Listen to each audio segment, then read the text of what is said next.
આજે તો કર્યા ઠાકર ભગવાનના સામૈયા। તો હર હર મહાદેવ। કેમ છો મિત્રો? તો જો નાઈને તૈયાર થઈ ગયા આપણે, કેમ કે જવાનું હતું ઠાકર ભગવાનના સામૈયા। તો આપણે પગ્યા હતા સામૈયા તો પૂરા થઈ ગયા હતા। તો પછી ત્યાર પછી જો આ હરિદ્વારથી ઠાકર ભગવાનને નવરાવીને આવેલા છે।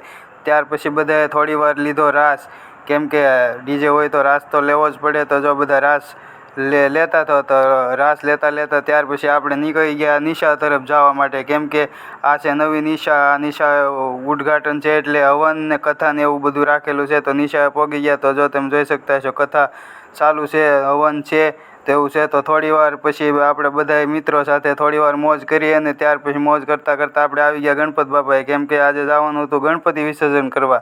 તો પહોંચી ગયા આપણે દરિયે। તો જો તમે આપણે દરિયા પહોંચી ગયા, અને ત્યારબાદ આપણે ગણપતિ વિસર્જન કરવા જઈ રહ્યા છીએ। તો આ તમને જો બધા જ દરિયામાં બતાવીને બધા ગણપતિ વિસર્જન કરવા આવેલા છે। તો ચાલો તમે વિડીયો લાઈક, ફોલો અને શેર કરી દેજો।